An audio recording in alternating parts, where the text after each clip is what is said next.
What's happening? Of course, you know it's your 4B Radio shout in. Hey, man, I got a friend to the show, a family member, a legend, an icon, one of the best to ever do it. 1/4 of the Goodie Mo B, part of the Dungeon family. T-Mo Goodie, T-Mo to the fullest. What's good with it, boss? What's happening with your King B High? Hey, man, first of all, Mo, appreciate you coming through this thing, man. It's been a minute since we had a chance to sit down, chop it up, and catch up in this thing, man. It had, man. I appreciate you bringing me back, man. It's been too long, man. I promise you. I ain't gonna let it go this long. Come on, now. I know we found it, man. My bad, bro. No, man, ain't nothing wrong with that, because I understand you get busy. I mean, first of all, I talked to Joe, CeeLo, and Gip. And from what it's looking like, y'all more busy now than y'all ever been in y'all life. Ever. Break that down to me, Bo. How can you sit up here and celebrate these anniversaries 20 years later and then find yourself being more busy now than then? Because we know how to do it right now. Yeah. We didn't know what we were doing in the beginning. Yeah. So then we were young and we ain't had no kids. We weren't married. Yeah. So the responsibilities were at a very bare minimum at that particular time. You know what I mean? It was easy for me to go out and buy me 2-3 cars, 2-3 motorcycles. Yeah. You know what I'm saying? Ball out like these little young dudes doing. You know what I'm saying? Been there, done that. You know what I mean? That just comes and goes. That energy comes and goes. You know what I mean? With success. Being back in the studio recording, top of the Ayea. Yes, sir. Break that banker down to me, man, because I mean the visuals going crazy and everything. It's funny, man. Last year I had a product, a hemp product called Mo Goodie's brand. Ooh. Yeah, I was trying to crank that up. Yeah. And I'm revamping that whole situation right now. So it's still in the making. It's still my corporation. It's still own the name, everything. I'm just trying to get a nice business corporation in place. That's right. You know what I'm saying? So I'm working on that right now. But to make a long story short, the gentleman that I was working with used to call me every morning and be like, yo, top of the Ayea, Mo Good. Top of the Ayea. And he ain't no rapper. He don't do music or nothing like that. But you know me, I'm always in a creative mode. That's right. And I'm like, I like that top of the Ayea. Come on, man. I said, well, I'm gonna use that, folks. Yeah. I'm gonna use that. I said, I like that, man. So I got with Fiji Beats and my homeboy Mac that's on the way down here right now. Yeah. And they sent me like a package of beats, man. Probably about 9-10 beats. Yeah. And I went through them. And I actually recorded the song, Top of the Ayea. I was playing with it on another beat and forgot which beat I recorded on. I got so many beats in my doggone Logic right now. Yeah. I couldn't remember which one I saved it on because a lot of them got the same name on them. Yeah. So make a long story short, man, that beat, man, it caught me, man. It caught my spirit. It caught my soul. Yeah. And I got in there and I laid it all down one take. And my partner was like, dang, Mo. I said, man, I ain't never done nothing like that before. Usually it take me a couple takes. You know, I be tic-tacking on the verse or whatever. You know, but it came to me, bro. And I held that song. I've held that song since January. I had the song in January. I was about to drop it right around Super Bowl time. And I messed around. I had opened up a little cigar lounge for everybody that know T-Mo Goodie. You know, I had a little lounge, down on Euclid Avenue. Yeah. Well, I busted my head open, man. How you do that? Man, some crazy stuff going on, man. Chick, man, mess around with my homeboy, man. Chick mess around, pulled a gun on another chick that was hating on one of my partners, and I'm in the crossfire. What? Yeah. So I didn't know which way to go. So first instinct of mine was to bail LL, get out of Dodge. Get the hell out of there. My mind was working faster than my legs. You know what I'm saying? So my mind saw me going out the door full speed, man. But my legs said, "No, partner, you ain't ready to run right now." I done tripped up, man, fell and hit nothing but concrete. Are you serious? Yeah, but it's healed up pretty good. You can barely even see it, man. I can't see that, man. Yeah. But boy, I'm talking about a little cocoa butter, a little vitamin E, man. It gets you back together again, man. But I'm telling you, they was like, you need stitches. I get up off the floor, blood just all over my face. Oh and my everything. God. So when all that happened, man, I had to revamp my whole life, man. I just was thinking about what am I doing with myself right now? Damn. What's important to me? Then I'm a big time golf fanatic. Exactly. Everybody know that about me too. I had to even give that a little break. You know what I'm saying? I had to give it a break. Not only because it was taken away from my energy from my music. Yeah. But I'm hurting right now too. You know what I'm saying? Being an older gentleman, right now when I get up out of bed sometime, I look the same, but I don't feel the same. I feel you. And I don't even look the same either, man, like I did 20 years ago. But good, I got a little wear and tear on me, but hey, man, keep living. Come on. You know what I'm saying? That was my daddy tell me. Exactly. You know what I'm saying? He 84 years old right now, man. My God. Show me what it looked like. Exactly. And if you take care of yourself, young people, you know. For you though, Mo, I mean, y'all been celebrating anniversary after anniversary of these albums, man. How do you feel when you're able to still perform this music, but then also the relevancy of the music still maintaining to this day? Man, that is the most humbling, gratifying, and exciting feeling I could ever say in my lifetime, my brother. Yeah. Just the other night, man, CeeLo Green blessed me, man, called me out the clear blue sky, man, on God, man. It's like, hey, Mo, you want to do that new single you got, man? I like it, man. I think it's hot. Yeah. I said, this is a trick question, boy. You know, boy, I'm in go mode right now, man. Let's go. And you family, let's go, man. You done called. Let's do it.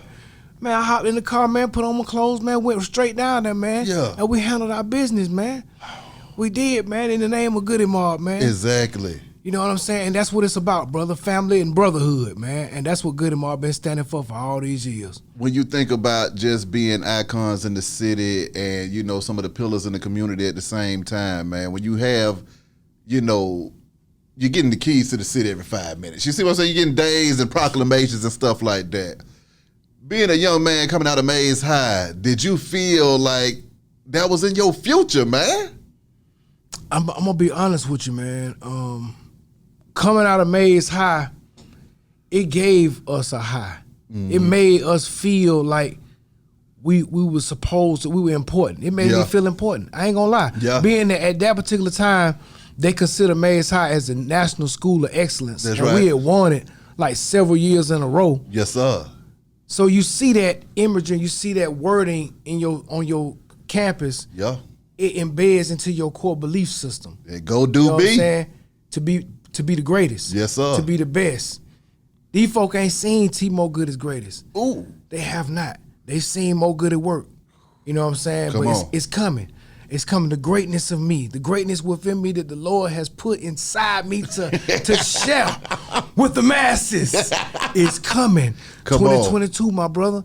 I'm gonna keep dropping these things every 2 months. I'm gonna drop one every 2 months. And the only reason I'm waiting 2 months, that's because somebody told me to wait 2 months. I might even break it down to every 1 month. Yeah. You know, because I'm impatient right now. I feel you. You know, and I'm very passionate about what I'm doing right now, bro. I'm giving it everything I ever had. Yeah. You know what I'm saying? And the good Lord and the powers that be have allowed me to have the time to put back into what I'm doing right now, man. And I'm so very thankful to have that time and to be blessed enough to have good health right now, bro. Exactly. It ain't that don't come with a cost there, man. It come with, you know, time and preparation. Come on. You know what I mean? And so that's why I keep, like I said, reiterating to the youth and to the younger kids out there, man, take care of yourself. Yeah. Eat good food. Don't keep eating this fast food every single day, man. Yeah. It ain't good for your body. Come on. You know, I know it tastes good. I know it's quick. I know it's cheap. You know what I'm saying? Get you some seeds. Yeah. Grow some in the backyard. You'd be surprised how easy, you know, vegetables grow. Come on. It don't take much, man. A little water, a little dirt, a little sun, man. Every day, man. Got a whole garden in this That's thing. it. You have a whole garden, man. Be able to provide for yourself. And believe me, man, I believe that's why my folks, man, done withstood the test of time, man. Yeah. You know, not only with God's help, first and foremost. Facts. You know what I'm saying? But with eating right. Yeah. You know what I mean? So I really appreciate that, man. I stand on that. Goodie Mob, the television show, man. Tell me about this. What was it like putting this thing together, and what all are y'all exploring in this thing? Well, the Goodie Mob television series that we're working on right now, we've been in negotiations talking about the whole thing, and it's been an idea, I say, for the past 2 years. You know what I mean? I say one of my homeboys, Big Liam, ATL's finest, Yes, sir. you know what I'm saying, kind of sparked the interest in doing something along that lines. Yeah. You know, and he took it within his hands to start putting us together with different writers to try to get a movie done. Yeah. You know what I mean? So that idea spun into CeeLo's relationship with some other people, ended up bringing a different style opportunity where they looked at it like, let's spin a movie into a series instead of doing it like that. Let's do a series. It lasts longer, and you ought to stay relevant longer and be able to pass on more information longer. Exactly. And make more money. Yeah. Plus, plus. You feel me? Yeah. Come on. So, you know, that's what we were thinking, man. We're like, man, that sounds real good. So we have hooked up with the Honorable Mario Van Peebles. Same gentleman that put together the Wu-Tang series for you guys. Posse. The movie Posse. One of my favorites of all time. New Jack City. It just the list goes on, man. My God. One of my favorite movies of his was Heartbreak Ridge. Come on now. Ooh, that's why I went to military school 11th grade, man. I wanted to be a jarhead Marine, but that's all I wanted to do, boy. Yeah. I just had too much crazy energy in my body. Yeah. And I wanted to give it to the Marine, but I'm glad I didn't. I'd have been at war over there on the seas, boy. Look crazy. No, sir. Fighting Saddam and them, man. No, sir. I'm doing music now. Thank you, Lord, man, for the guidance. When you go and y'all start putting together this storyline, though, man, what was that like, going back to your memories museum of the Goodie Mob story and figuring out what stories need to be told and what stories need to be kept in the past? And you know, it's a lot of fun because I'm thankful that right now it's good timing that they coming to us to talk about the story before we get too old. Well, we don't even remember. You know what I'm saying? A lot of stuff that went down because that was a good little piece of while ago. You know, a good little while ago. But then again, when they tell us that you do stories about your career, you know, 20 plus years out of the beginning of your career. So this is around the perfect time for us to go ahead, you know, for the interest to be there for us to do a lifetime story like that about what Goodie Mob was all about. But man, we haven't shot anything yet. What we're doing now, we're still gathering all the ideas and formulating everything, the storyline. Yeah. So everything's still very brand new and organic, man. Yeah. Everything is good. It's in a good place. But I can say, to start the story off, man, I don't know if we're gonna incorporate this in the show or not, man. But just to give you a little insight, man, on how far the good Lord has kept us and how far He has brought, how long we done been a part of each other's lives. Yeah. When I was born at Piedmont Hospital, man, right there on Peachtree Street, man. Yeah. Do you know that me and Cujo happened to be born in the same hospital and were actually in the same hospital at the same time, bro? Damn. Yeah, man. That's crazy as hell. That's pretty crazy, man. That is. That we come back together. We had my mamas ain't friends. We didn't know each other like that. But we ended up being born in the same hospital and was actually in the same hospital during the same time period. The energy was insane, man. Exactly. And like I said, always big up to ATL, man. Yeah. ATL, man, finally, man, Big Liam, man, he came up with the Goodie Mob name, bro. And I'm going to always say that, and I'm going to always give him that, man, because he did. Yeah. You know what I'm saying? We were the P-Funk Goodie Mob. We dropped the P-Funk, and we just Goodie right now. I feel that. With George Clinton, man, the P-Funk All-Star, man, they were the inspiration. Exactly. You know what I'm saying, behind Goodie Mob. That's what he saw. You know, man, with our characters, exactly, and with our artists, you know what I'm saying, that we brought to the table, man. When you think about creating albums like Soul Food, man, my favorite song is I Didn't Ask to Come, man. That's one of my songs right there. I mean, you come on that thing and you raise hell, Timo, okay? My brother. That's one of them songs right there. Okay. Take me there to when you heard that track and you realized that you needed to get on that thing and go crazy. Well, during that particular time, I had lost my best friend, bro. You know, and it was hard, man. I ain't gonna lie. King Bean, man, that was my partner. He would have been with us, guaranteed. He wasn't no rapper. Yeah. He was a dancer. Yeah. And he could play the heck out some basketball. He died on the basketball court. Damn. You know what I'm saying? Doing what he loved. Same thing your granddad was doing. It just so happened he was 20 years old, I believe, or 21. I can't even remember how old we were. Remember, we were real young, man. And it was like when I heard that beat, that's what inspired me to say something for him, man. Just to ride for my dog. You know what I mean? Even though nobody murdered him or nothing like that, he died kind of natural causes. You know what I'm saying? His body just broke down on him. But I was like, man, I gotta say something right now, man. Just my energy just wanted to just snap, man. It's in me. I can't help it. I'll give you another little quick story about Mo Goodie too. I was either gonna do two things great. when I was a freshman in college, I sat down and I thought to myself and I prayed. I said, I want to do two things I feel like I'm real good at. That's boxing and goddamn music. See that? And I was going to the boxing gym, Ring South, right there on Whitehall Street. It ain't even there no more. Yeah, Nick was training me, man, back in the old man Nick. I know he probably ain't even with us right now, man. He was old back then. Yeah. You know, rest in peace, King Nick. Yes, sir. But yeah, man, my passionate heart was there, man, and I was getting taught by one of the best, man, and I started thinking, what was my heart? Mm-hmm. And I met, right around the time I met Organized Noise and the Organized Noise crew. And when I met them, man, the love was so real and the genuineness was so real and the camaraderie and family was just so real. I quit boxing. I quit going. I be like, Nick called, where you at, man? What you doing? I'll be over there in a minute. I go do my music right quick. So I was working, I was going to school, boxing, and doing music all at the same time, man.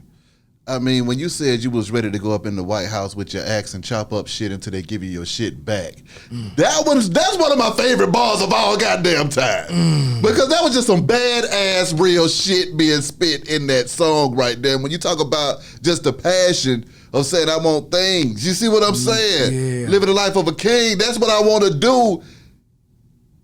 That was so relatable to any human being. You see what I'm saying? So when it came to laying your heart on these tracks and stuff at the same time, what was it that made T-Mo Goodie say, you know what, I need to give these folks exactly how I feel? See, it's a lot of cap and rap going on right now. And it's always been cap and rap. Yeah, you see what I'm saying? A whole lot but of cap. When you listen to that Goodie Mob, when you listen to those T-Mo verses, those are verses of men that touch your soul. So for you, T-Mo, what was it that made you say, you know what, I need to just really come with I need to come with the positivity, the anger, the strength, the pain, and everything together, and the energy, but then also make it to where people can just take it in and understand what the hell's going on. I'm gonna tell you, man, it all started, I gotta give a credit to a couple of artists, man. I gotta give credit first. I gotta give credit to Ayea and Rakim, man. You know what I'm saying? I got to give credit to Michael Jackson and the Jackson 5, man, for just making me want to feel like I had the confidence to get up on the stage. Yeah. When I was a kid, I went to the Omni and I saw the Jackson 5, you know what I'm saying, perform in front of me. Luckily, I was blessed where a young lady decided to take me with her to the doggone concert when I was a little bitty boy. She was a big girl and she wanted to show a little boy, you know, the Michael Jackson concert. I went, man, got some dude threw a free t-shirt at me. I still got to this day, you know what I mean? And so that meant something to me. That touched me. That helped to shape, you know, the course of my career, you know what I mean, and my path. I would say I had to give it up a whole lot, man, to Pac, man, Tupac. I got to give a lot to Pac, man, because, people say, you know, they like to compare him and Biggie a lot, you know, because they was beefing. Yeah. But they really not comparable, man. You know what I'm saying? And not to say they're not comparable in the way they rap, because Biggie can flow, Pac can flow. You know, I ain't taking nothing away from them, but the type of stuff that Pac said, man, I could really relate to the most at that particular time in my life. Yeah. I could. The pain raps that he was coming with at that time, it was just showing me that you ain't gotta make every rap about booty shaking and dancing in the club. That you could really say what's on your heart, what's in your mind, man. You know what I mean? At that particular time, man, that was my platform, man. The Goodie Mob was my platform. When you heard Soul Food, when y'all heard that album mixed down and finished, what went through your mind? And then also, I just finished talking to Pretty Ken, and you know what Pretty Ken wants to tell me? What's that? He said the album, all the music y'all had before Soul Food was harder than Soul Food, and I almost jumped across this table and punched him in his goddamn eye. What didn't make that damn album that was going that crazy for that man to get in here and tell me that? Because that just kind of fucked my head up. I'm going to tell you why he said that. I'm going to tell you why he said that, and I'm going to tell you the songs, what the deal was. The deal was you got 4 real, true, organic MCs, you know what I mean, that have never really come together and made a group before. Yeah. So we wasn't just a group that decided. We kind of came together naturally. It was a fun how we came together. We didn't just pick each other like, hey, y'all, let's put together a group. It wasn't like that. You know, Yeah. and me and Cujo had already coined the name Goodie Mob. That's right. That was already down. You know what I'm saying? But Gip was doing something with the East Point Chain Gang, Yeah. and CeeLo was doing, you know, some stuff by himself as a solo artist. You know what I mean? He was working with my homeboy Tyrus McClure and DJ Win at that particular time. You know what I'm saying? But the whole thing about the Goodie Mob coming together, man, and just the energy that we brought together on them songs, man, I could just really say, man, it came from the Most High. Because we didn't plan for none of that to come out the way it did. When I heard that song mixed and mastered, I was happy and pissed at the same time. Ooh. I'm gonna keep it real. I was mad, man, because I know 4 other songs on that record, I had gone in there and I had done different verses on those songs. And what happened, I can't get pissed at nobody but myself. So I can't blame nobody else. So artists out there, make sure you go to your mix session and to your mastering session. Yeah. I was young T-Mo, a.k.a. Mr. Had too much other stuff to do aside going to the doggone mixing session and listening. Yeah. So they didn't know which verse. I had too many verses down, so they didn't know which one. They went with the one they thought. But I had gone back in there and done something that I wanted to do on the verses. Cell Therapy being one of the songs. What? Believe it or not. Even though everybody liked the verse, it came out sounding good and everything, but I had something else. I don't even remember what it was at this time. I just remember that I knew I went back in there and did something. And when I heard it, I already mastered. I was like, oh. I had put another verse down. I mean, what's going on? Man? I'm like, what happened, bro? What's going on? Boy, I was mad. They were like, man, you didn't come to the mix. You didn't come to the mix. Oh my God. So now, boy, when I tell you I'm on top of stuff like never before, man, like you ain't never seen nothing, man. I'm like, every mix, I'm on it, make sure. And now what I do is, when I lay 2 or 3 verses down, two or three versions down, before I leave the studio that night, I'm gonna make you erase the other ones. So it ain't nothing but one. Just in case, good Lord take me away from here, you know, you can still put the music out and get that one verse that I want, so you won't be talking about which one. You know which one that I wanted, because that one. That's the one I love for you, motherfucker. Yeah. That intro. When CeeLo got on that thing and sang that intro and you realized that's how y'all was coming, how did that make you feel hearing him come with the soul and just kind of setting the tone for what the hell was about to happen? Man, it was such a blessing, but it caught us a little bit off guard because he didn't do that song for no intro. What? That was a song. What? Yeah, that was a whole song that he was contributing to the whole album. Yeah. So they had cut it because it was, I think they said it was too long or something. It was just too long of a song or whatever, but we ended up putting it out later on. Okay. On a later on Goodie Mob Greatest Hits record we put out. Okay. But we didn't know. But then once they chopped it down and I heard it the way they put it as an intro, brought me to tears. Damn. I couldn't believe it. I was like, man, this thing is about to go, it's about to be gone, bro. I'm like, I ain't never heard a rap album start off or had it make me feel like this coming on in my whole life. I was like, never have I heard anything like this. And I said, as long as we can say that, we got action. Thought Process, y'all bring in 3 racks to get on that song with y'all, man. Also, everybody contributes nothing but the best verses that they have. What was that like going straight into that song knowing that, okay, we putting this, but songs like Thought Process, Guess Who, of course Soul Food, the title track album, Live at the Omni Show, I gotta get his in here too. I ain't mad at that. I ain't mad at Sesame Street. I'm about to name the whole album, so it don't even matter to you. So goddamn, you see what I'm saying? You know, Goodie Bag, my favorite damn song. But when Andre comes in there on that Thought Process and he goes crazy as well, man. What was that like getting your Outkast brother on your song too? And man, at that time, in that energy, I guess at that time, we kind of took it for granted a little bit. not really took it for granted, but I would just say it was just another day in the lab. We was so much family. We was just so deeply embedded as the Dungeon family, just always around each other. Yeah. We had rapped on their album, you know what I mean? So we was just waiting to see what they were gonna do on our album. You know what I'm saying? Him and Big. And man, he came and dropped that thing, bro. When he dropped that verse though,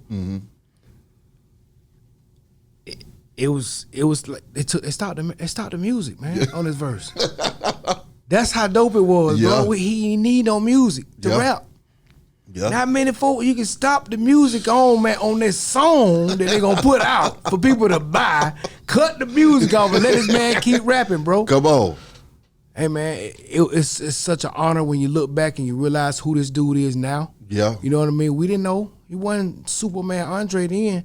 He was Andre Benjamin to us. You know what I mean? He was Dre. You know, he wasn't big time 3 Stacks back then. We were all coming from the same and cut from the same cloth. Okay, answer me this, T-Mo. If this grown ass T-Mo could go back and whisper in that young ass T-Mo's ear before he even recorded Soul Food and got with the Dungeon family, what would he tell him that he was about to experience and see, and how he needs to really grab hold of what the hell's going on? Or do you feel like you did the best you can with what the hell you had? What I would tell myself is to don't take not 1 second for granted. And every opportunity that presents itself to you, go into the fullest. Go all the way in, Mo Good. Don't play with it, buddy. Don't live like you think something gonna come back next week or tomorrow, folks. You go in like it ain't coming back. Like you're not gonna get another opportunity, man. And that's what I need to do. And that's what I can say. After when we were doing the Fugees tour, our Fugees and Roots tour, one of our first tours. Yeah. You know, it was gruesome, man. We did a lot, man. We were on the road, real rock star type stuff, man. I mean, on the road every night, living out the tour bus. It sounded fun. It was fun, but you know, we got tired of it. You know, we wanted to go home, get in the bed, you know, sleep. I got them bus, you know, we say you like this all the time. Yeah. All night, and it's okay because we on a mission. We know what we had to do, what we trying to accomplish. But I sit back and think, the Fugees, I be real with myself, and I say they wanted us to go overseas with them at that time. Yeah. We didn't go. Why? Niggas was tired? Cats just wanted to just rest, chill, and just kick it and live. We were young. We ain't know.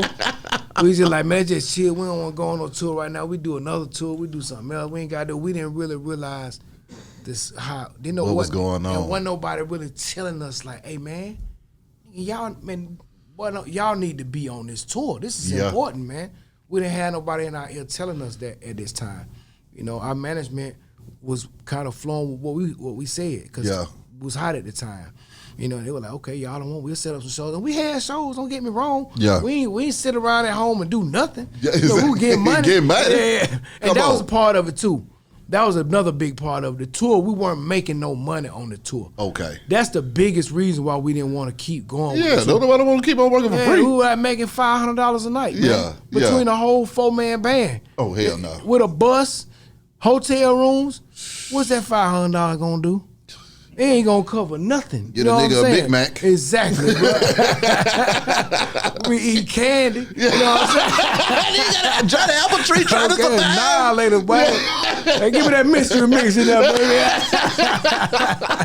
I feel real, man. So now, T-Mo, when it comes to being a A-Town icon, man, how does that feel? What does a day in the life of T-Mo feel like when you go out here in these A-Town streets and you revered as a legend? Man, it's humbling. Yeah. It's humbling, man, because I sit back and I was groomed by some of the best. Okay. I can say that. I grew up around a lot of successful black men. I grew up around people like my daddy, you know what I'm saying, who handled his business growing up. John Gilliam. Yeah. You ever heard of John Gilliam, the old football player? Yeah. I grew up in the same neighborhood with him, grew up with his son. So that's just one of the many different men. That I know there's other men in my life. I can talk about them all day long. But them two of the men that really shaped Mo Goodie into being a real deal man. Yeah. You know what I mean? And I really just sit back and I'm just thankful because, hey man, ain't none of us perfect at the end of the day. We all subject to error and we gonna make mistakes even when we don't wanna make mistakes. Even when we say we ain't gonna do it no more, we gonna do it. Well, see, what gets me about y'all, T-Mo, as I sit here and talk to you, what makes me laugh is, you know, the lives that y'all lived, y'all were a part of a bunch of legendary shit. Y'all created a bunch of legendary shit and just did a bunch of legendary shit. A lot of folks try to do something to make a little stain and make it do what it's supposed to, but everybody's not going to say I was in the studio listening to Hit 'Em Up with Tupac. You see what I'm saying? Nobody's going to be able to say that except for a select group of people that were there for something that would change the course of fucking hip-hop at the same time. When you look at times like that with Pac and being able to witness that stuff firsthand, what goes through your mind now when you look back on that? Pissed off at myself again. I reiterate and go right back to saying, if I could talk to the old T-Mo Goodie, I'd say, hey man, seize this moment. Okay. We were in the studio with this man who was ready to work. He was ready to work. Now he made it real kind of like convincing for us, saying that if we don't want to get on something right now, want to do nothing right now, it's cool, we'll just get back on it. Yeah. Ain't no thing. Yeah, I just want to establish a relationship with y'all. Yeah. I feel y'all. I like y'all music. I'm like, nigga, we love you. Boy, I love you. For real, Pop. Boy, you know what I'm saying? Man, I'm like, man, we're just happy in there, bro. And I gotta say, man, the man would just say, man, we just record something later. And I just sit back and think, like, God, I want it. My mindset when we were going to the studio was like, no, we're gonna do a record today. Yeah. We're gonna do a record today. I ain't finna let this opportunity get by, nigga. I always want to do something with Tupac. Yeah. Let's do something with Tupac. You know what I mean? So we didn't do it, man. We did not do it. To see him and to know him and then to see all the documentaries and the movies that's come out since then, man, what goes through your mind when you reminisce over those times and you see how major he turned out to be when he was just, back then he was just another colleague? Man, I think Pac knew what he was here to do. Okay. I think he knew his whole purpose in life. Damn. You know, deeper than anything we could ever imagine, man, because of the way he lived. Yeah. He lived like he was trying to get it all in. Yeah. You know what I mean? And he got in what he wanted to get in, and he talked about death in his music. Yeah. You know, I see death around the corner, trying to stay high. Will I survive in the city where the skin nigga died? Nigga bury me as a G, nigga. Hey, man, that's my dog, man. I love it, man. Come on, ain't nobody saying it or doing it like that. Ain't nobody putting it down like that. For real, man. You dissect that man's words, man. He's saying something. Come on. He ain't mumbling no jumbo mumbo to make it sound like he said something. Come on. You could rewind it back 1,000 times and be like, damn, that man that said that. Come on. You know what I mean? So to be in that man's presence and to be scouted by him while he was in jail, for him to send his publicist to us while we up in the warehouse, Come on, about to record a record, and she come up to me, and I still don't believe her. I'm like, yeah, whatever.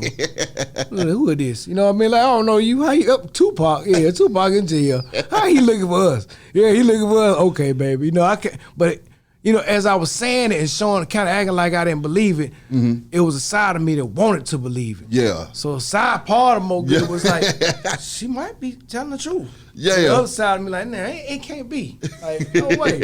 So it was like a yin and yang inside of it, man. But hey, man, it was real. It was the real deal.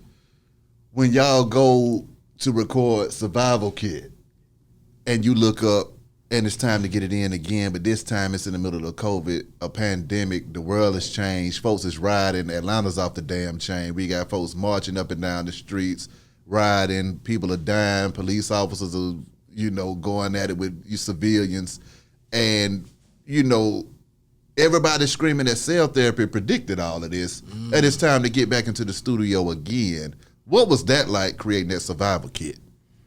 Man, I would say creating that Survival Kit was surreal. You know, being that everybody was saying and connecting cell therapy to everything, saying, man, y'all boys prolific. You know, y'all boys prophets. Man, how y'all knew what was going on. And it was funny at that time. I started playing with people. I was like, yeah, I knew. And I know something else too. I'm finna turn all y'all on to a new word, man. We zeitgeist. Man. Okay, now. That's what Goodie Mall's zeitgeist. You know what I mean? So I learned a little new word. I looked it up, the meaning. I said, you know what? That really sounds like us, man. What went through your mind, though, when you saw cell therapy turn into a prophetic song, man? Man, I got happy again because I was like, you know what? We got new life, y'all. Come we on. got new life after all this time. These folks finally understand what we talking about, man. They finally connecting to what we talking about, connecting the dots, man. Finally, it was great. It felt good, but at the same time, it was scary because this COVID out here. Yeah, because it was real. It was going down. I still walk around with my mask on. You know what I mean? Folks getting sick. Yeah. Like I was with my wife got sick recently. Damn. Called COVID, like, you know, recently. So I mean, just past a couple weeks ago. Damn. Yeah, man. So that stuff real. It's still out there. It's still going on. People talking about COVID gone. Where it go? Yeah. That's an infection. That's a disease, man. It ain't going nowhere. We can't stop it. We can't see it. Exactly. That's what's scary about all. That's why I try to raise my little daughter. She always got a hand in her mouth. Yeah, my son like, do man, too. Look, like, get your hand out your fucking mouth. Eating the doggone germs, man. Come on, baby. Come on. Golly. Like, man, just scoop the ground, baby. Throw some dirt in your mouth. What are you doing? Love you, baby. Stop doing that. I feel man. that.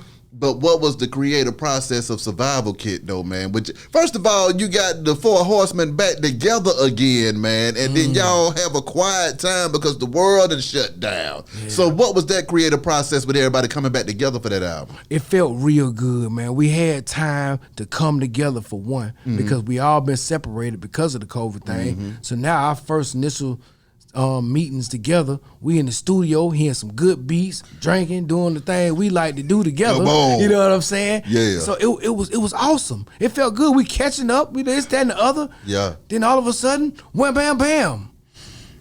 I'm not gonna say nothing. I'll leave that alone. But I'll leave that alone. But anyway, man, you know, I just say that we ain't even vulnerable to the whole situation. Yeah, I just say that, man. Shit got real. It could get anybody. I say that. It could get anybody, man. And we were able to understand the seriousness of what was going on, the pandemic, man, and know that, wait a minute, what we doing, we got to really kind of make sure that when we come together, that we protecting ourselves exactly too, because we don't want to hurt each other. You know what I mean? Come on, like man. But getting together with them boys, man, was right. And I know my purpose. I said I wanted to really, each time I get on the microphone, I try, man, to do it better than I did last time. Yeah. That's my whole mission. Can I beat what I said last time? Yeah. Now the odds, people gonna think that through time with us being older rappers, that we're gonna begin to start slipping a little bit, because that's how people do when they get old in football. They start slipping, basketball, they start slipping. At all. Come on. I want to display not only that I feel like y'all gonna give me mine, I'm one of the greatest ever to get on the microphone. Yes, sir. One of the most humblest ever to be in the music industry. And I'm gonna maintain that humbleness because I done been around arrogant assholes before, and I don't want to be one of them. I don't never want nobody to say when they met T-Mo Goodie, I was an asshole. What was it like navigating this music industry as a guy from Atlanta with a core set of values that were, humble and cool? Well, it wasn't always like that. My first values when I was growing up, man, I was all about being dumb and doing stupid, ignorant stuff, a little bit. Not all about that, but I found a exciting energy about getting into fights with folks at Douglas High School, Thera High School, any high school other than our high school, Bemay High School. That was some ignorant period. You know what I'm saying? In history, I can't say, instead of us all coming together, being happy and loving on each other like we do now, you know what I mean? We didn't know. We were misled. Exactly. It was the blind leading the blind. Yeah. But through time, you're able to learn and look back and say, God, it was so much bad energy. If we could have just, directed it in a different way at that particular time. Yeah. But I know a lot more now, so I know I can handle myself better, and my responsibility in my music is to help and to send a message out to somebody willing to listen. For somebody that was around for Tupac and Biggie when they got murdered, to see the state of hip hop now to where it's a lot of artists that are dying almost on a consistent, regular basis now. Yeah. Would you be one to say that, hey man, this has been going on since we started, or do you notice a difference to where you feel like it's getting worse now? No, it's most definitely, I want to say it's getting worse, but the whole thing is still the same. Okay. And let me explain myself when I say that. It's still the same because it's still senseless killings going on for no reasons. Kids getting killed every day. I cut on the news, somebody's child getting shot. Yeah. Our governor decides to loosen up, the gun laws in our state, and our folks walking around here, man, like the Wild Wild West, and they're selling their differences, pulling guns on each other, man. Yeah. Nobody got no heart no more, man. No guts, no nuts. Yeah. You know what I'm saying? Nobody gonna slap shit out nobody no more because they know when you do that, come on, you may not go home. You know what I'm saying? You may not make it home. That's your last slap, bro. That fool might shoot and kill you, man. You know what I'm saying? Here. Growing up, boy, it was about that hand game. You, man, da-da-da-da. You gonna scrap it out, shake hands after it's over with, be laughing about the junk later on. Come you know on. what I mean? Be friends for life. Come on. Now, you don't get a chance to say I'm sorry once you shoot and kill somebody. That's it, man. Yeah. And that's the scary part about these kids and about what's going on. And I guess the reason why I would say it's worse right now is because Atlanta's population has grown so much since we were younger. Yeah. Think about that, man. It's a different city. It's a different skyline, different city, way more people, way more buildings, way more businesses. Home just sitting there telling us about Microsoft coming in here. We see Amazon trucks on every corner, every light. 50, 60 of them every 10 minutes passing by you. Come on. You know what I mean? They are here and they're here to stay. They ain't going nowhere. They ain't going nowhere, man. So it's a big difference. But the violence, man, it's got to stop, man. We got to figure out what is it going to take to get through to the youth, man, because they find excitement in pulling pistols and killing each other, man, riding around with AK-47s and shooting their brothers, man. Yeah. And like they say, I was watching on the news. What's it about Dylan Roof? Y'all ain't touching them. This goes out to all the young guys out there, all the tough guys that walk around with your rags on and your dickies and you think you shooting folk and jumping in folk cars. All of y'all out there, y'all ain't dare went and mess with none of them white boys that went out and did them mass shootings on black people. You see how it is? Now, let me show you the state of the mind. Watch this. You take a young 18-year-old black kid in society these days, some of these same young kids, and you see what they doing in Atlanta, Georgia right now. Every time you turn on the news, they home invading, they robbing, they breaking into somebody's car, they shooting and killing, stabbing somebody. They doing something. I just saw that on the news this morning. Somebody on Martin Luther King, stopped to get some chips or something, man, and somebody stabbed them. And then a good Samaritan done chased this fool down and shot and killed the joker, man. Yeah, see what happens? See, the spirit tired of it, man. Yeah. The energy of the world is tired of it, and folk about to start fighting back, man. Yeah. And it's senseless. It's senseless. It doesn't make any sense right now. Everybody hiring.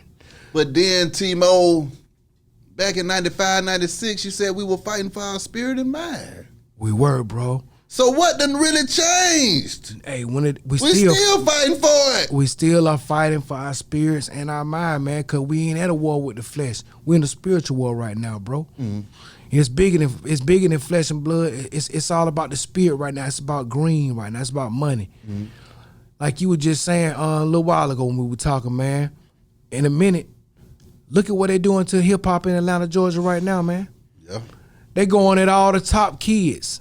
All these them boys kids, man. Yeah. Little Young Thug, they're a kid, man. All them to me, they kids. Yeah. To y'all, they might not be, but all of them to me, they weren't even around when we came and put out music. They weren't probably even born when we put our first album out. So for that to be happening to them it's an unfortunate situation, man, that I'm not proud of, man. I take responsibility to that, man. I feel like we didn't lead them enough. We didn't lead that generation. That generation got hyped up on and got shown something else. Even though Goodie Mob was doing what we were doing, they got shown the glitz and the glamour of the industry and couldn't learn from what Goodie Mob was trying to tell them because we didn't reap as much of a financial reward as some of these other people did. See, I'm not going to let you do that, Timo. I can't let you do it because I was a younger generation that was able to reap the benefits of that album. You see what I'm saying? No, most of folks in my generation, see, these folks is younger than me. I'm 38, but now the folks up under 30, I can't help them folks. Okay. But I can say from the folks from about 35 to 45 in that generation right there, we didn't join no gangs. Why? I'm from Southwest Atlanta and it's too strong. So why would I need to join a gang? My hood is good enough for me. I'm just going to rep where I'm from. And that's how all of us was because we weren't trying to be in no gangs. We didn't even know what a gang was. We saw it on South Central and on the West Coast and stuff like that. But in Atlanta, based off of what we were getting from the Goodie Mob, we realized that we could still be cool. We could still be street. But we didn't have to put on no rags or nothing to, be a man. Man, you see what awesome. I'm saying? I could be a man because I am a man. How about that? Because I am a man. I'm taking off my hat to this man. Y'all give it up for B.I., man. Everybody need to hear B.I. I got to give it up to B.I., man. B.I. is the man. Hey, man. That's what we got off that music. And you right, man. And I'm going to tell you, that's good because that let me know that instead of us trying to highlight the negativity in our life that we were inspired by and that was a part of who we were in our character, y'all were inspired and y'all were led by the positive side of what Goodie Mob brought to the table, and that is love, man. And I appreciate that. But it was a whole generation like that. Yeah, it wasn't just me. We all was on this because we were all listening to the same song. Now this is what I think. This is my philosophy on some of it. Crack hit us in the 80s. Yeah. We in 2020s. Them folks grown. Yeah. You know, a little bit younger than y'all. What? Now I was born in '83. So I grew up with a bunch of crack babies. Okay. And that music saved crack babies. It turned crack babies straight. Now, by the 90s now, I can't say nothing about them 90s babies. Yeah, man. But them boys in the 80s. 90s was popping. That New Jack City. It was popping. Yeah. Now them 90s babies, I can't help them now. They seem like they out the damn chain. But us 80s babies that got a real strong taste of what was going on, we helped to kind of carry that stuff on, and I think we didn't pass it down. That's good. To the 90s babies. What happened though, man? Shit. The city turned into the money cake. Like, I think it goes back to what you said. It became about the money. And whatever folks wanted to do, whatever to get the money. And, you know, when folks start trying to do whatever to get the money, the values and the ethics go out the window. Because they're trying to get that dollar's king. You see what I'm saying? Commercial appeal. Yeah, that commercial appeal, man. And folks just want the money, man. So, I mean, you know, the morals and ethics, ain't nobody standing for nothing. Out the door, ain't nobody standing for nothing. So they falling for everything go around, man. And that's what hurt me the most, too, just watching the game myself, too, man. Because it's like, okay, I tried to help and be an example to try to help other folks.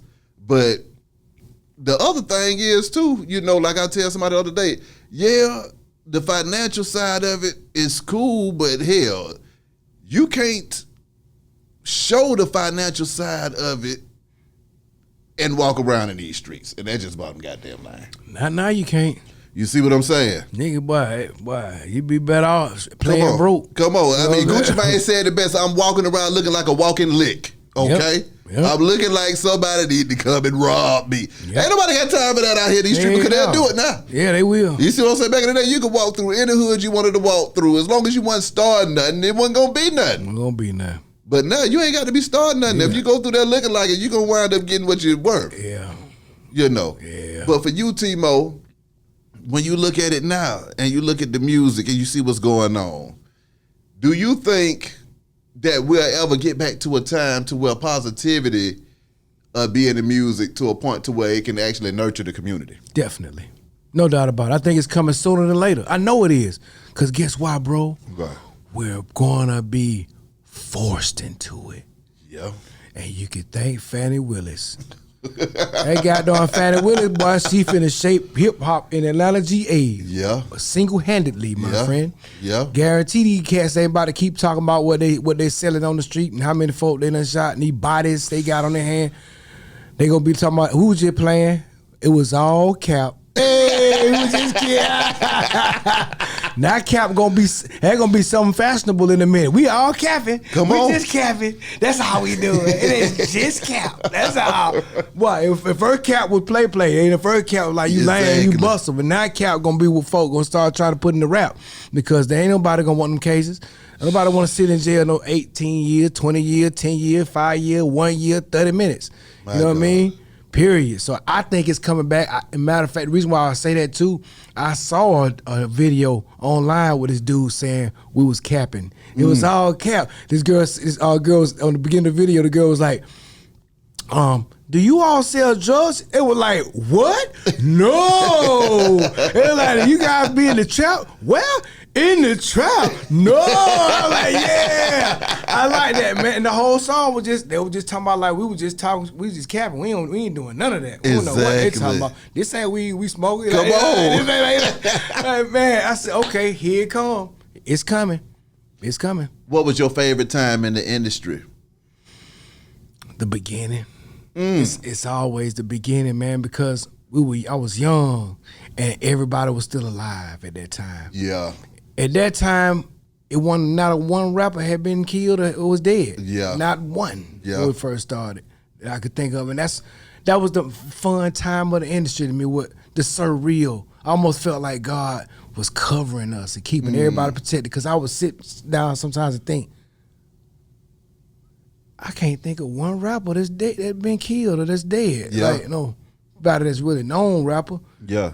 And then one might die that a low key, nobody like, whoa. And it kind of just started happening. And like I say, when that happened to Pop, man, that hurt me so bad. But I'm gonna always leave you guys with a lot of mystique with Pac, man.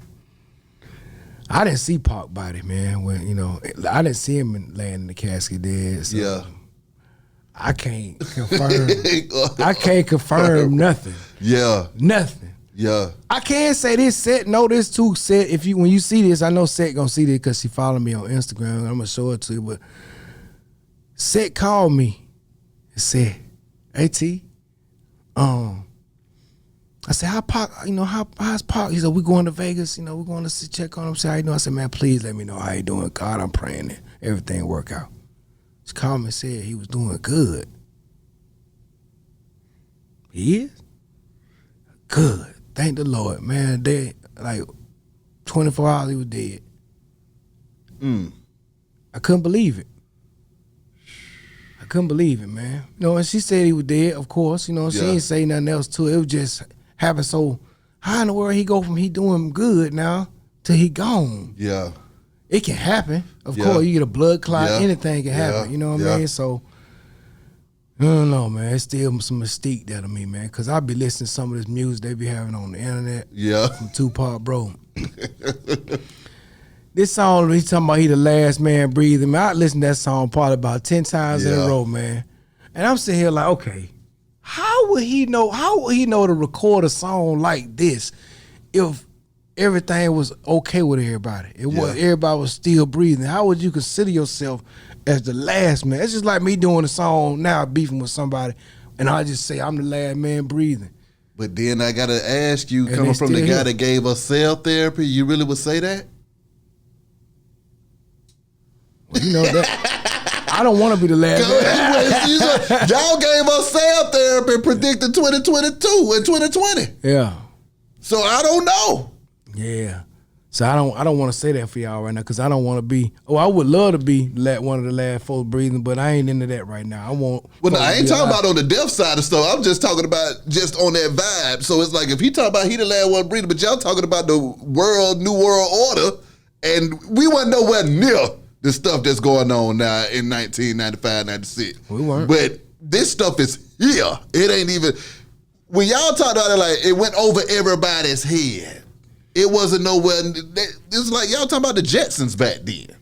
I'm gonna tell you, man. It came, man. A little chick showed us this VCR tape that was showing all these underground facilities that FEMA had, you know, and they were managing. Yeah. And they were saying that one day they were gonna bring everybody here and put that, you know, they got enough, you know, housing facilities to house everybody, lock us down, and do this, that, and the other. You know, and now when I look at it as a real scare tactic. And they caught me because I was young and dumb. I didn't know. Yeah. But when I sit down and really dissect the situation and think about it, I'm like, how in the world can the government come and take everybody to a facility? Yeah.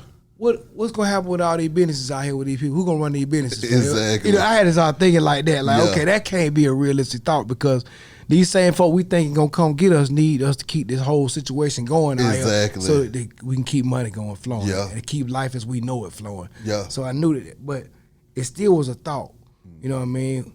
And it really became a thought with the COVID situation. Yeah. And I'm riding down the street and I'm seeing trains carrying, you know, big Hummers. Yeah. You know, Hummers just rolling by, rolling. I mean, so many of them, it's just like, I can't even count them. It was so many of them. That's when I started kind of trying to think like, okay, what's really happening here? Okay, we got a disease that's affecting the people. Why all these military folks. people here? What's going on? Like, it's a war on. Are they gonna fight the disease? What, they gonna shoot in the air? Like, what's going on? Yo, Kobe, get it.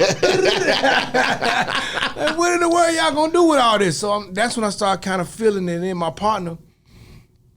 Big Daddy had, you know, he had a whole lot of, you know, philosophies and thought processes on, you know, what they were doing with us and what was going on, like why they started releasing all this footage and information about aliens and, you know, UFOs now. And it's like now they trying to spill the beans on everything. Like, Mo, it's all finna hit the fan. They finna show it all to us right now. And hey, they revealing it little by little. You know, they can't put it all out in one day. Yeah. You know, they gonna give it to it, they gonna ration it out to us. What was it like for y'all being artists that weren't going down the regular path with everybody else, but actually having something to say? Was the industry accepting of y'all message and how y'all were rapping at that time? And then also, what was it that gave y'all the courage to put the actual, you know, the consciousness in the music? Man, we just wanted to be a little bit different than Outkast. Yeah. We didn't think it made realistic sense for us to come out with an album to play the 4 players. You know what I'm saying? Yeah. They just did Southern Playlist. Exactly. Now we gonna spend all now there's 4 more players coming like just like Outkast, like Big Boy. We all looking the same, doing the same thing. I just thought that was just gonna be crazy looking. You know, people gonna say, okay, they ain't putting no thought into what they doing. They just bouncing right off what Outkast doing. Exactly. So that gave us our lane, and then not only that, me and Cujo was. At that time, believe it or not, bro, we was seasoned in the game. Yeah. We had already recorded probably 20 plus songs at that time. My God. You know, so we had been working out our own pocket, recording music, working. So we had vision. We knew what we wanted to do. We had some game at that particular time, bro. Mm-hmm. And I can say this, bro. Right now, with what I got, what I'm about to hit y'all with, these songs that I'm about to hit y'all with, bro, some of the best music I've ever done in my lifetime. My God. And I can't wait to prove it. I just dropped Top of the Ayea. The people connecting with it. I'm so happy. I almost didn't even drop that first because that wasn't my favorite song. One of my favorite songs I got is a song I got called Sitting On Ready. And I'm about to mix it tonight, master it tonight. Do the album cover tonight. And I'm going to have that song ready for y'all within the next 14 days. I'm going to bring it to you. I'm here for it. You know, so we can sit back down and chit-chat about this thing, I'm here for it. So by the time you hear it, you're able to have a conversation with me about it. That's right. You hear it. That's right. I mean? But like I say, sitting on ready, waiting on go. That's it. And I think that might be the title of my new album, too. I think That's hard. That's hard. Yeah. That's hard. Yeah. Yes, sir. And that came from my pastor. What? See, that's how I pull from the world, man. I don't try to come up with stuff on my own all the time. I just listen to people. I hear stuff in the atmosphere that might connect or that I feel like I might be able to use, in a song or in a lyric or in a verse. Yeah. And I incorporate it and try to work with it and see will it fit.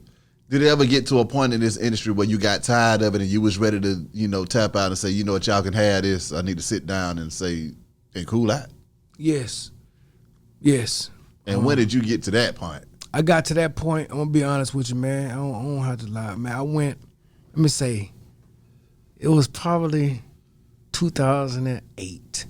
About 2008, 2007, 2008, I went back to school. Mm-hmm. I went back to Morris Brown. Hot dog. I graduated. I graduated from Morris Brown. I was in this accelerated program. Yeah. And at first, accelerated program, I'm just thinking like, okay, accelerated program, we just gonna graduate faster. Yeah, you graduate faster. But your ass working hard as hell. You in the class 4 hours a day. Yeah. I didn't know that. I said, oh, that's how y'all accelerated. Instead of us doing an hour a day, we doing 4 hours a day. So that's how you getting cramming all this information into a human being, in 4 hours per session, bro. That was crazy. Gruesome, man. That was gruesome. Yeah. So I had taken, like I said, a hiatus from music for a minute. I wasn't doing no music. Yeah. It's funny. I went, at that time, man, I was going through some rough time. I went and got a job. Mm-hmm. My wife hooked me up with her friend was working in the corporate office at Racetrack. So me being a college graduate, they would start me off at that time with a little something more than the average folks were. Yeah. And I needed something at that time, bro. Yeah. Music, I felt like somebody was putting a bad spirit over me or something. Like wasn't nothing working with what I was doing. I was still T-Mo good. I could still flow. We were still doing shows here and there, but I just didn't know what I wanted to do with myself at that time, man. So I took the job at Racetrack.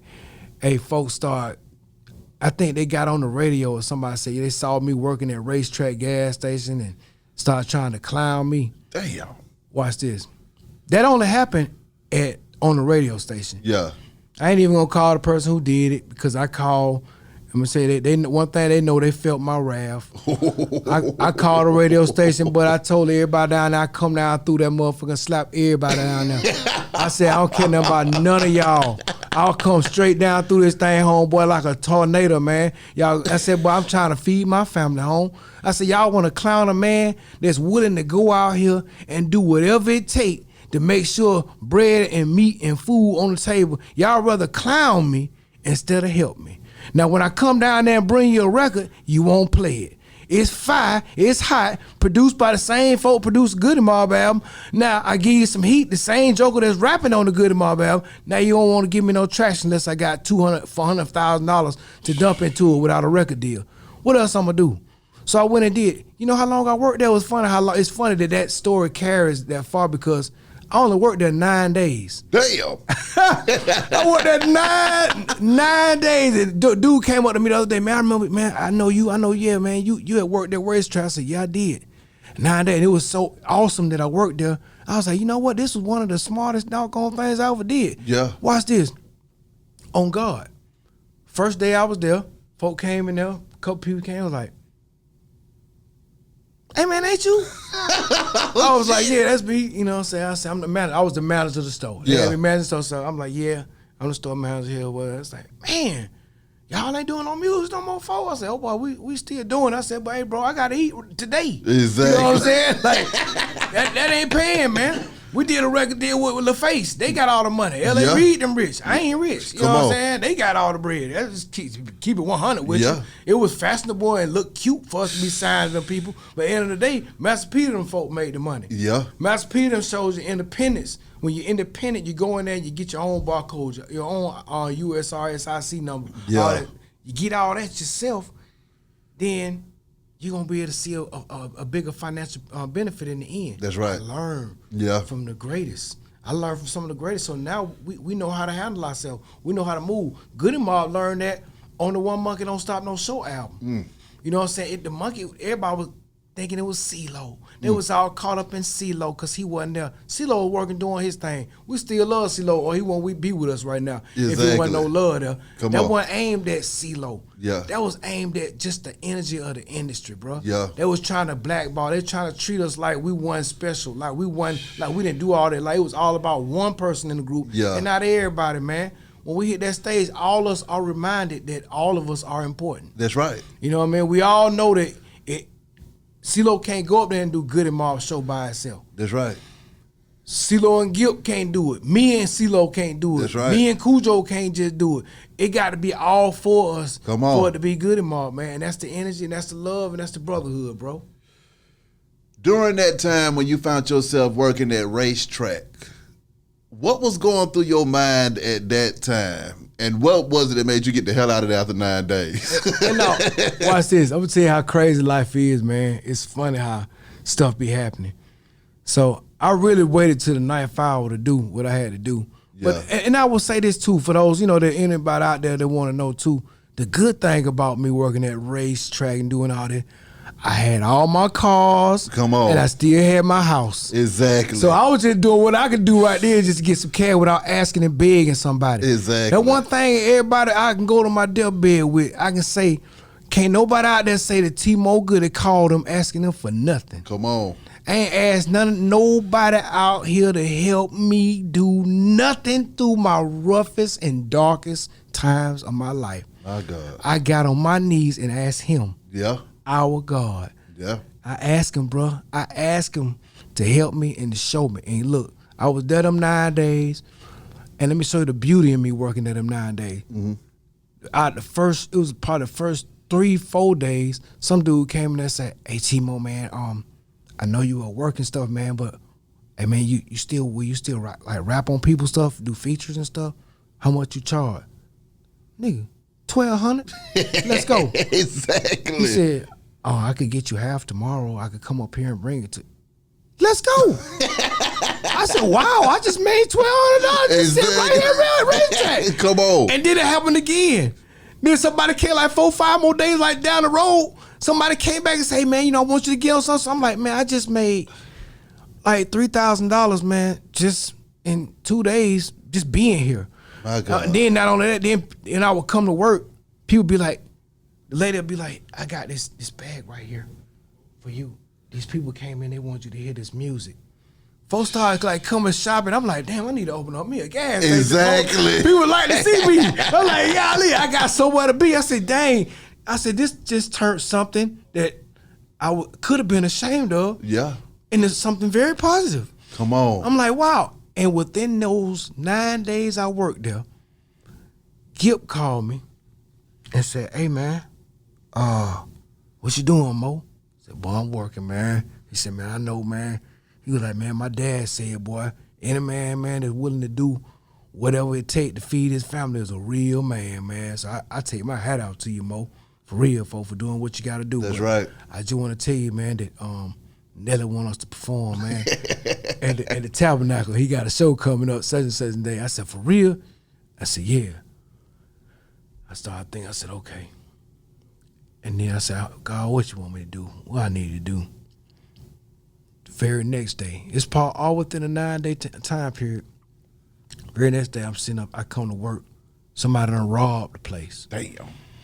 Right before I get there, the people in the Zaxby's where I was working, I tell you which one I worked at too. I worked at the one right there on South Cobb Drive.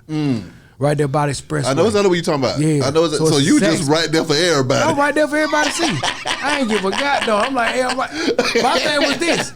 If somebody got something to say or anything about it, give me a job. Sign me. Break bread. You know my resume. I'm with you. You know what I'm saying? You know I'm good for it. What's happening? But anyway, during that time period, man, after Gip had hit me, man, this other job situation hit me. Children's Healthcare of Atlanta. Yeah. They needed somebody over in the security department to work, man. Mm-hmm. And I looked at that. That was more like, at that time, that job wasn't no everyday type job. That was like a part-time, we need you when we need you type situation. And I saw that where I was like, you know what?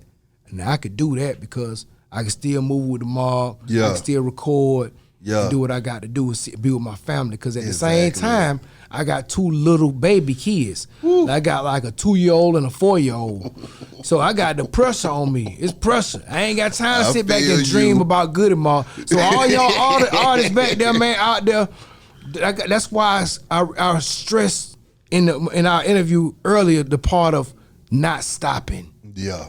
That's why I stressed that. When you ask me what could I change when I go back, the laziness, the stopping, to make me want to kick it and chill and ride my cars and have a good time in the city. Yeah. You know what I mean? Hey, it's going to be a time and a place for all that. You know what I mean? It's grind time. Exactly. You know what I mean? So put your grind time in, ladies and gentlemen. You know what I'm saying? My dad said either you're going to do 2 things. Either you're going to work now and you're going to play later, or you're going to play now and you're going to work later. Because you ain't going to get around it. Ain't no way around it, baby. Oh. Ain't no way around it, man. So now I'm in grind mode, baby. I'm in grind. I ain't got time to play. You know what I'm saying? So then, you talking about 2008. So then you fast forward to 2022 and Goodie Ma booked every weekend. What the hell is going through your mind now then when you look up and y'all got all of these shows and folks acting like y'all just dropped a new album, you dropped Soul Food all over again? I'm gonna tell you, man. I'm thankful. I'm thankful for them times, man. Yeah. Because they helped me to have the opportunity to spend more quality time with my kids. Yeah. And with my family. I look at it like this. Let's look at it in a perfect eye. Let's look at it like T-Mo Goodie and the Goodie Ma was on top of the world. Yeah. Like big time, multi-platinum, 10 million records sold, whatever. God know my mind better than I know it. You know what I'm saying? I might not have been mentally there with my family. I might have been caught up in the moment. Yeah. And wanting to spend more time doing what I want, doing me, than spending time with my family. So I feel like at that particular time, God put me in that position to where I could slow down. Where, now you ain't got, you can't move like you was moving at first. Y'all ain't got the show. CeeLo got his thing going on over there. You got to let him work through that. Now do what you got to do. Like I say, I didn't get my house. I didn't lose my house. Yeah. I didn't lose none of my cars. Yeah. And man, I'm here. What was it like being famous but then needing that money at the same time and finding yourself in that situation to where, okay, I got to bring this money in the house. I got a wife and kids in this thing, and it's time for me to get busy. The funny part about it, bro, I never, even though we weren't making the money, I never stopped trying. You know what I mean? It wasn't like, I can't say that it was a moment in time where we just decided we gonna sit at home. When I said we stopped that tour, that was only because them folks was just paying us $500 a night. That's the reason why we stopped the tour. Yeah.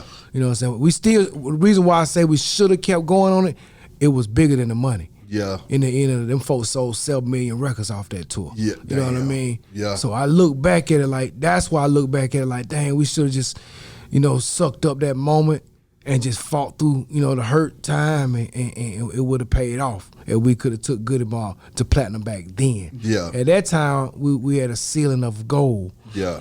But even when I look at it, man, and I sit back and look at the times and look at the whole situation, the powers that be were bigger than us, man. And they still bigger than us. And we'll never know the truth.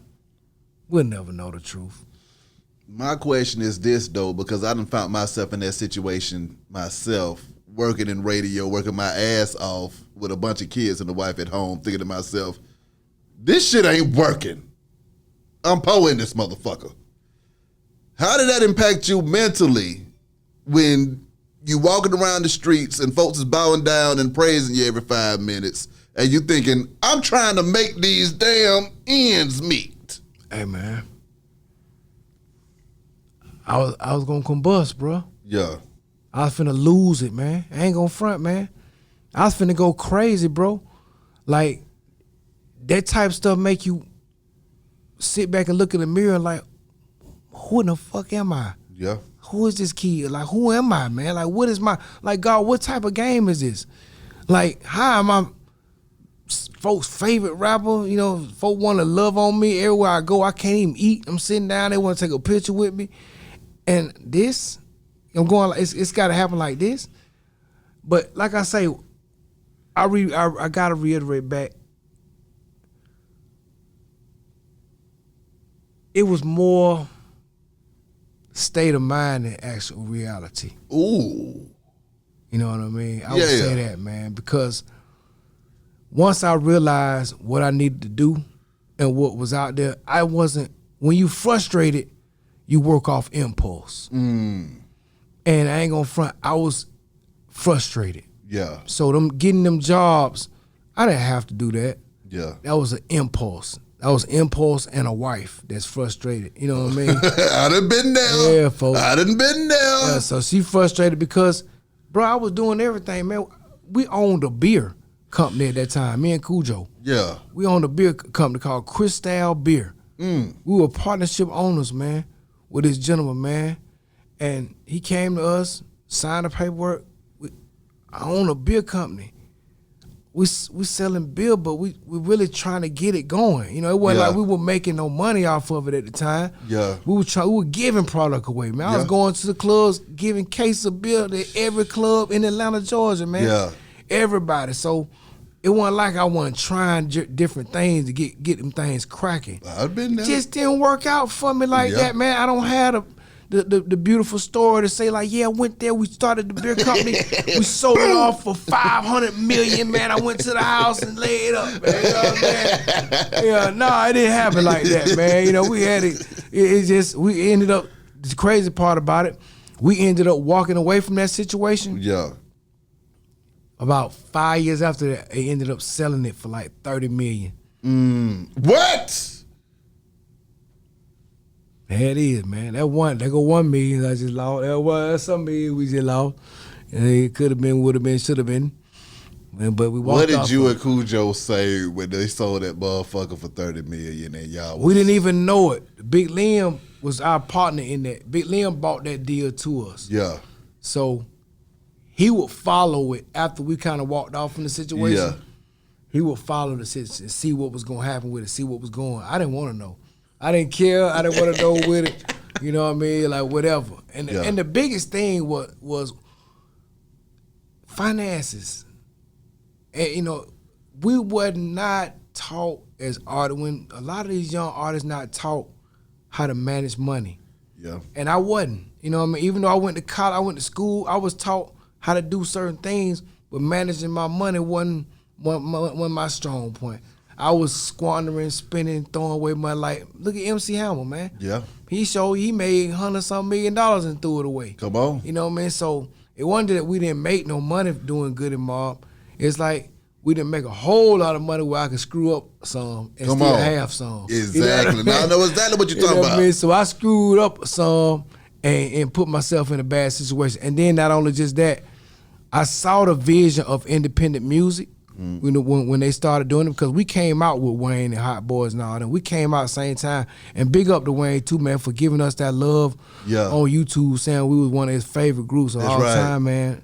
Hey, that's a big and that's honorable, man, for that young man. That young man done accomplished a whole lot in this game, bro. So hey, I appreciate that coming from him, man. Yeah. But hey, to be still standing right here with purpose, with good health, and with a vision, and with a gang of songs to bring y'all for the rest of this year and the rest of next year, be how I'm on deck, man. I'm going to ask you this one last question, Timo. What do you think was in the water in that dungeon that allowed everybody to go out legends in that crew, man? Timing. I think it was time. I didn't even think. I know it was perfect timing. It was a time in Atlanta where all we had was, I can count them on one hand, Kilo, Raheem the Dream, Success in Effect, look how hard it is to come up with the rest of them. Crisscross, Hard Boys. Yeah. You can count them all. That's about it. Yeah. On one hand. You know what I'm saying?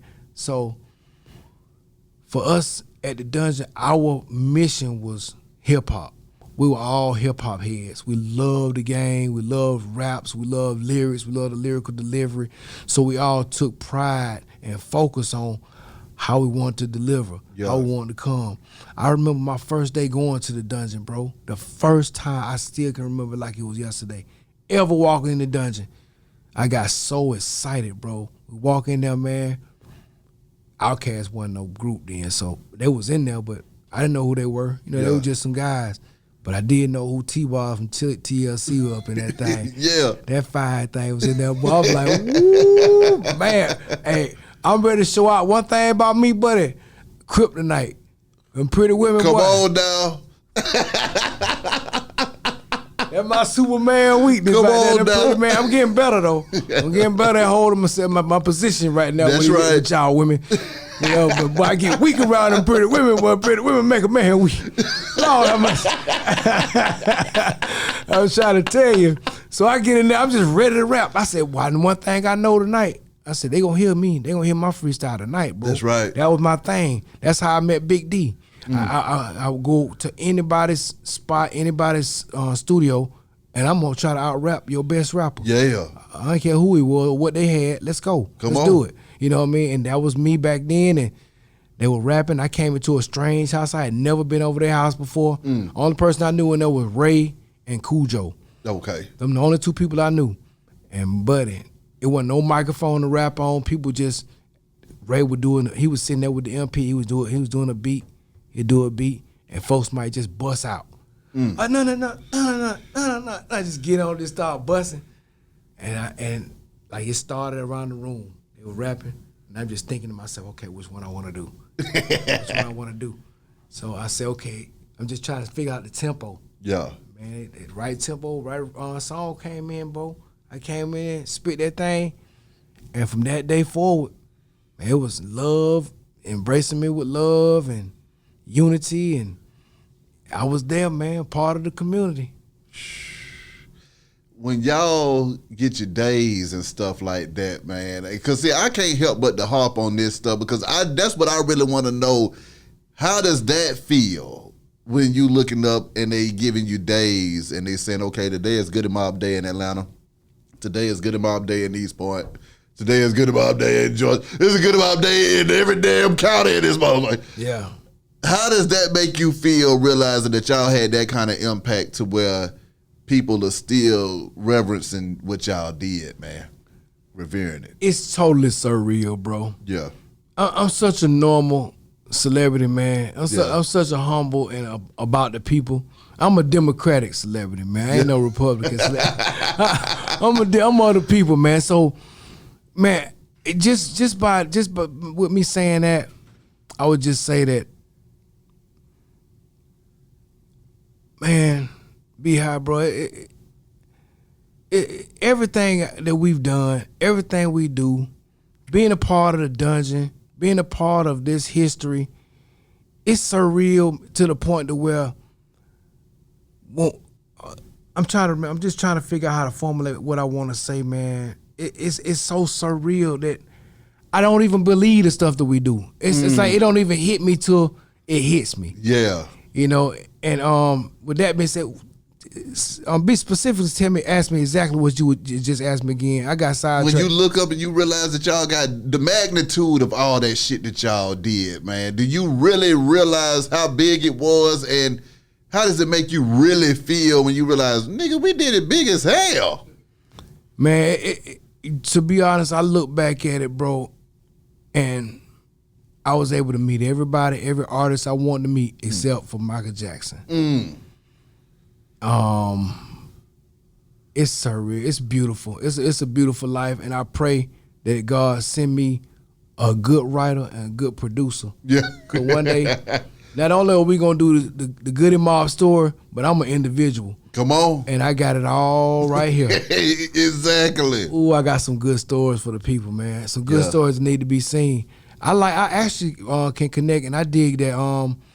What's your girl name? Not MC Light. One from Death Row that just put out the TV show. Lady Rage. Not Lady Rage. Do the light voice. Miss Chalet. Yeah. Miss Chalet. Yeah. Oh, I love that story. I like that show. Yeah. It gave her perspective. Yeah. I know Dre them might not have liked it because of the angle wasn't in which nice. she came in wasn't nice. But to me, it showed the diverseness of it. It showed another side of it. You know, and sometimes it's good to see more than one side of a picture. Yeah. You know what I mean? It gives you a clearer picture of the whole picture. That's right. You know what I mean? That's right. So I appreciate her doing that. And like I say, it was very inspiring to me too, because I want to eventually one day do a T-Mo story. I can dig it. T-Mo, how can they contact you though, boss? Man, y'all can contact me only on YouTube. Period. I'm cutting off all other social media. I'm gonna only be. Nah, I'm just teasing y'all. T-Mo Goodie on Twitter, T-Mo Goodie on Facebook, T-Mo Goodie on Instagram, T-Mo Goodie on what's that thing? Clubhouse. Yeah. T-Mo Goodie on everything, pretty much. I can dig it. Well, T-Mo, my brother. as always, man, appreciate you coming through Be this high. thing, Thank boss. you, brother. Wish you nothing but the best and much success. Yes, sir. Be High Radio Shout it. T-Mo Goodie. Holla at y'all in a minute, man. We gone.